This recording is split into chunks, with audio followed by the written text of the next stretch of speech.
एरंडवणे पुण्याचा मध्यवर्ती भाग। इथं आलिशान बंगले आहेत, मोठ्या शाळा आहेत, बिल्डिंग आहेत।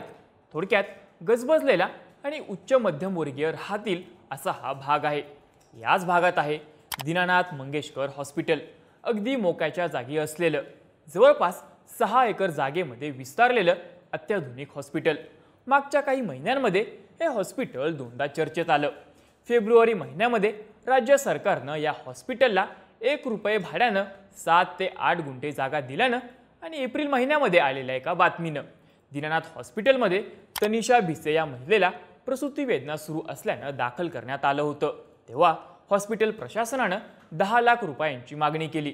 पैसे भरल्याशिवाय उपचार करणार नाही अशी भूमिका घेतली आणि या सगळ्याचा त्रास झाल्यानं गर्भवती महिलेचा प्रसूतीनंतर मृत्यू झाला असा आरोप कुटुंबियांकडून करण्यात येतोय। पण या प्रकरणानंतर चर्चेत आलं आहे दीनानाथ मंगेशकर हॉस्पिटल। या हॉस्पिटलला अंदाजे 10 कोटींच्या घरामध्ये जाईल इतकी जागा नाममात्र 1 रुपयाच्या भाड्यात कशी मिळाली? हे हॉस्पिटल कसं उभं राहिलं?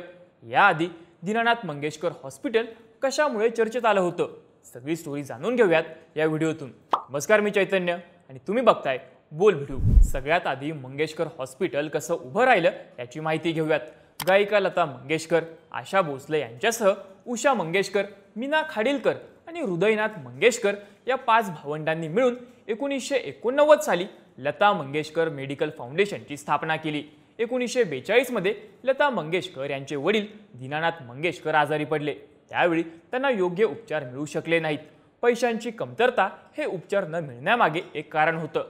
लता मंगेशकर यांच्या मातोश्री माई मंगेशकर यांनी दीनानाथ यांच्या स्मरणार्थ सुपर स्पेशालिटी हॉस्पिटल बांधलं जावं अशी इच्छा व्यक्त केली होती। त्यांच्या इच्छेनुसार लता मंगेशकर मेडिकल फाउंडेशनच्या माध्यमातून दीनानाथ मंगेशकर सुपर स्पेशालिटी हॉस्पिटलची निर्मिती सुरू झाली। त्याला ज्ञानप्रबोधिनी मेडिकल ट्रस्टचंही सहकार्य मिळालं। तत्कालीन मुख्यमंत्री शरद पवार यांनी लता मंगेशकर मेडिकल फाउंडेशनला पुण्यातल्या एरंडवणेमध्ये 6 एकर जागा उपलब्ध करून दिली। त्यानुसार हॉस्पिटलच्या उभारणीसाठी शासनाकडून 99 वर्षांसाठी 1 रुपयाच्या भाडे करारानुसार जमीन लता मंगेशकर मेडिकल फाउंडेशनला देण्यात आली। या जागेवर 2001 पासून 800 बेडचं मल्टी स्पेशालिटी हॉस्पिटल उभं राहिलं। पण यासाठी पैसे उभे करण्यासाठी लता मंगेशकर यांनी क्रिकेट मॅचेस आणि गाण्याचे कार्यक्रम आयोजित केले। भारत वर्सेस श्रीलंका यांच्यातील क्रिकेट सामन्यातून 2 कोटी रुपये जमले होते असंही सांगण्यात येतं। हॉस्पिटलला मिळालेल्या जागेबाबत 2021 मध्ये हृदयनाथ मंगेशकर यांनी एक आठवण सांगितली होती। आम्ही वडिलांच्या नावाने हॉस्पिटल सुरू करण्याचा निर्णय घेतला होता। त्यासाठी पुण्यात मध्यवर्ती ठिकाणी जमिनीचा शोध सुरू होता। याबाबत लता दिदींनी त्यावेळचे मुख्यमंत्री शरद पवारांना माहिती दिली। त्यानंतर शरद पवार यांनी लता दिदींच्या विनंतीला मान देत अवघ्या 10 मिनिटांमध्ये या हॉस्पिटलला जमीन मिळवून दिली असं मंगेशकर म्हणाले होते। दीनानाथ मंगेशकर हॉस्पिटलची नोंदणी धर्मादाय रुग्णालय म्हणून करण्यात आली आहे। त्यानुसार या हॉस्पिटलनं आम्ही गरीब रुग्णांवर मोफत किंवा कमी किमतीमध्ये उपचार करणार असल्याचं सांगितलं होतं। तेच आता त्यांच्या वेबसाईटवरती दिसून येतं। धर्मादाय आयुक्तालयाच्या नियमानुसार मंगेशकर हॉस्पिटलला 20% बेड राखीव ठेवणं बंधनकारक आहे। त्यातील 10% बेड हे पिवळं रेशन कार्ड असलेल्या किंवा 85,000च्या आत वार्षिक उत्पन्न असलेल्या रुग्णांना पूर्णपणे मोफत उपचार देण्यासाठी आहे। तर उरलेले 10% बेड केशरी रेशन कार्ड आणि 1.5 लाखांपर्यंत उत्पन्न असलेल्या रुग्णांना 50% सवलतीमध्ये उपचार देण्यासाठी बंधनकारक असल्याचं सांगण्यात येतं। जेव्हा हे हॉस्पिटल सुरू झालं होतं तेव्हा वर्षभर गरीब रुग्णांसाठी अगदी माफक पैशामध्ये OPD सेवा उपलब्ध करण्यात आली। सुरुवातीच्या 5 वर्षांमध्ये गरीब कुटुंबातल्या लोकांना फक्त 5 रुपयांमध्ये OPD सेवा दिली जात होती। त्यानंतर 10 वर्षांपर्यंत फक्त 10 रुपयांमध्ये OPD सेवा दिली गेली। आता मात्र हे दर उपचारानुसार वेगवेगळे आहेत। दीनानाथ हॉस्पिटलनं आम्ही गरिबांवर माफक दरामध्ये उपचार करू अशी हमी पुणे महानगरपालिकेलाही दिली आहे। राज्य सरकारसोबत झालेल्या करारातही तसंच नमूद करण्यात आल्याचं सांगितलं जातंय। त्यामुळे अशा हॉस्पिटल्सना मोठ्या प्रमाणावरती अनुदान, सवलती आणि देणग्या प्राप्त होत असतात। त्यानुसार मंगेशकर हॉस्पिटलला अनेक सुविधा आणि सवलतींचा फायदा होतो। पुणे महापालिकेकडून हॉस्पिटलला मिळकत कर आणि पाणी करातही गेल्या कित्येक वर्षांपासून मोठी सूट दिली जाते। तसंच पालिकेकडून हॉस्पिटलला अतिरिक्त जागेवर बांधकाम करण्याची परवानगी देण्यात आली आहे। इथं सध्या जवळपास 1000 बेडचं अत्याधुनिक हॉस्पिटल उभं आहे। हॉस्पिटलच्या 2 इमारती आहेत, सोबतच ओपीडी पासून इतर सुविधाही आहेत। आता फेब्रुवारी महिन्यामध्ये हे हॉस्पिटल चर्चेत आलं होतं। महाराष्ट्र शासनाच्या एका निर्णयामुळे दीनानाथ मंगेशकर फाउंडेशन ट्रस्टनं एरंडवनेमध्ये जमीन खरेदी केली आहे। आता ट्रस्टच्या मालकीची जमीन आणि नवी खरेदी केलेली जमीन या दोन्हीच्या मध्ये नाला आहे। या नाल्यावर पूल बांधण्यासाठी 795 चौरस मीटर जमिनीची गरज असल्याची मागणी ट्रस्टनं राज्य शासनाकडे केली होती। त्यानुसार सरकारनं त्यांना वार्षिक 1 रुपया या नाममात्र दराने भाडेपट्ट्यानं जागा देण्यास मंजुरी दिली आहे। याबाबत सरकारनं 18 फेब्रुवारी 2025च्या मंत्रिमंडळ बैठकीमध्ये निर्णय घेतलाय।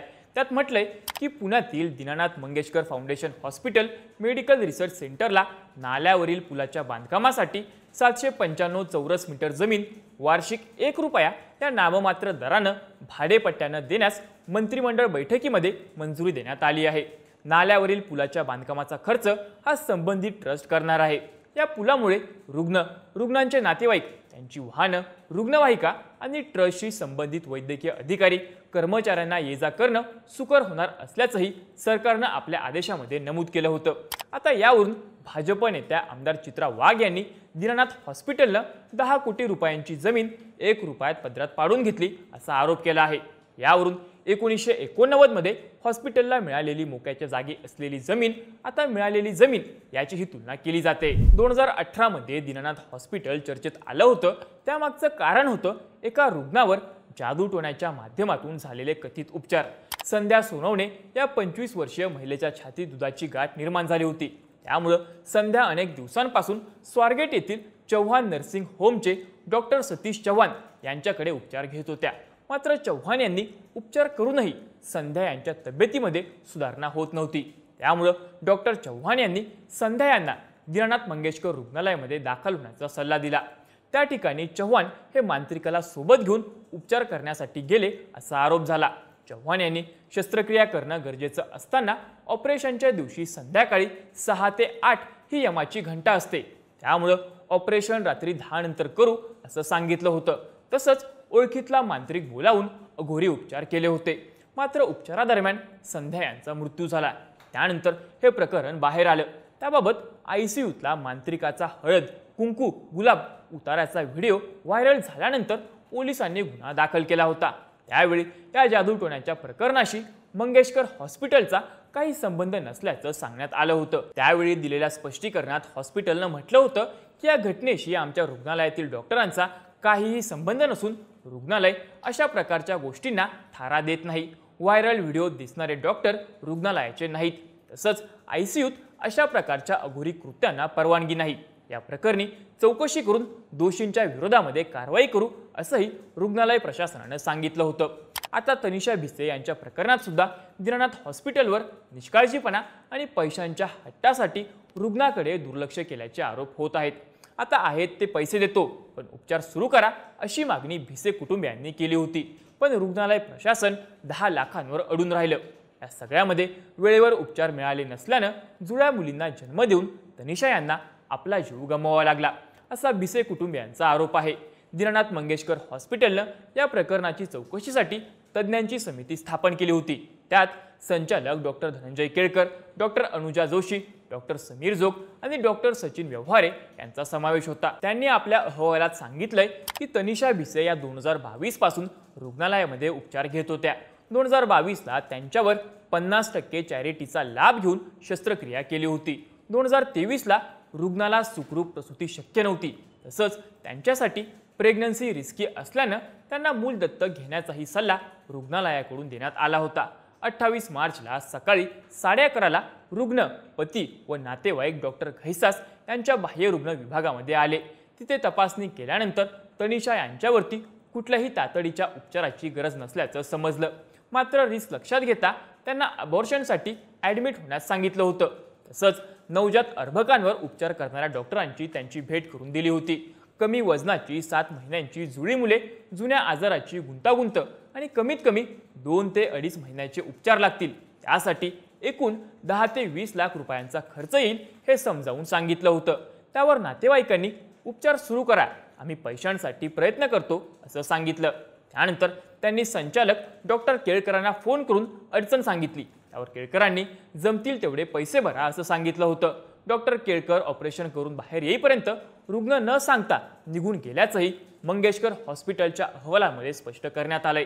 पण भाजपचे आमदार अमित गोरखे यांनी हा अहवाल खोटा असून दिशाभूल करण्याचा प्रयत्न आहे असा आरोप केला आहे. त्यामुळे आता यावरून आरोप प्रत्यारोप होत आहेत.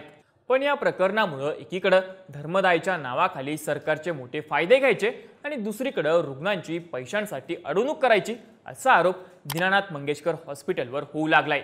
त्यावरून हॉस्पिटलच्या विरोधामध्ये आंदोलन सुद्धा सुरू आहेत. मात्र हॉस्पिटलनं आपल्या अहवालात रुग्णाला धोक्याची सूचना दिली होती असा दावा केला आहे.